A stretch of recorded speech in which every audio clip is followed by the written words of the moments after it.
আজকে ছুটির দিনে শনিবার এই মাংস নিতে এসেছি আমি। চিকেন মাটন তো কেউ খায় না। ও মায়ের বারো, আমার ওয়াইফ, মেয়ে, ছেলে কেউ খায় না, তো চিকেন নিতে এসেছি।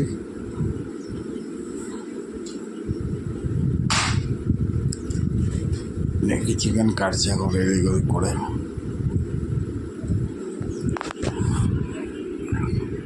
এই যে আমি খুব লাইন, চিকেনটা খুব ভালো পাওয়া যায়, কম রেটে পাওয়া যায়।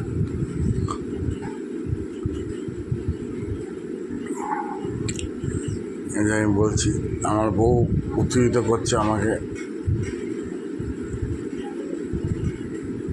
দুর্গা হয়ে গেছিল আমার বউ।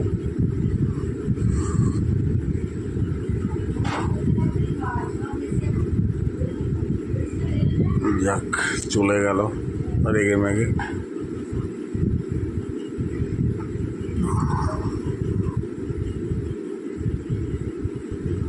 এই যে মা কুকুরটা শুয়ে আছে, বউ।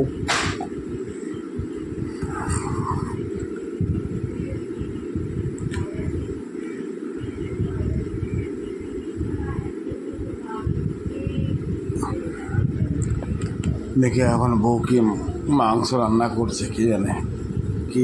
দেখতে গেলাম আমি, ও তো উঠছে না, খেলছে। কুকুরটা কি ডিস্টার্ব করে। আমি বলছি কেন করছো কে, ছাড়ো না। ও নিজের মতো নিজে আছে, তুমি নিজের মতো নিজে থাকো।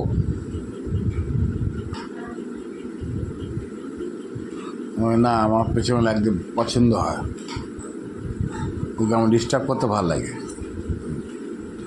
রেগে মেগে রান্নাঘরে ঢুকে গেল।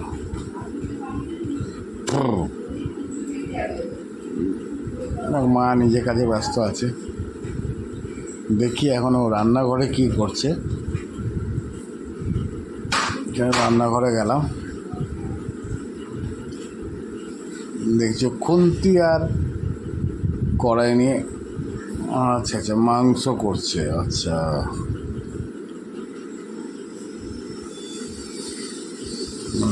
বড় বলছে বড় বড় মাংস নিয়ে আসছে, নিজে খাবে না। গোটা গোটা মুরগি নিলে খাবে ও, যা তা বলছে। দেখ চিকেনটা করছে, দেখাচ্ছে লেগ পিস।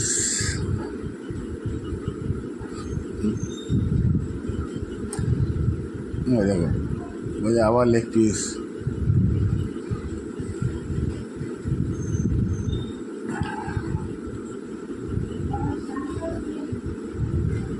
ঠিক আছে, এই খেয়ে টেস্ট করছে, বলছে হেভি হয়েছে, খুব সুন্দর হয়েছে।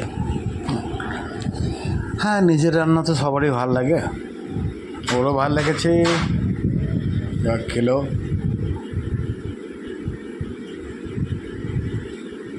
হ্যাঁ, একটু গান করছিল, রবীন্দ্রসঙ্গীত।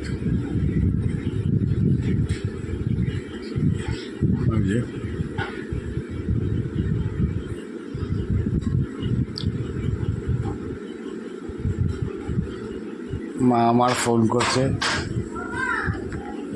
কাকে ফোন করছে কে জানে, তখন থেকে গল্প করছে, ভাই হবে, দিদি হবে, খুব গল্প করছে। এখন চার্জারে ফোন লাগিয়ে গল্প করছে, চার্জ নেই তো ফোনটাতে, সেই জন্য এখন চার্জারে ফোন লাগিয়ে গল্প করছে। দেখো সবাই,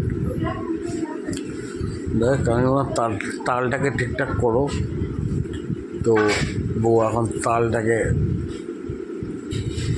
একটু তাল ফুড়ি খাওয়ার ইচ্ছা আছে, আজকে ছুটির দিন তো তালটাকে এইভাবে ছাড়াচ্ছে।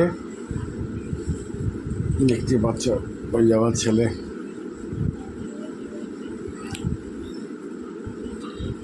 দেখি এখন তাল ফুড়ি কী করে।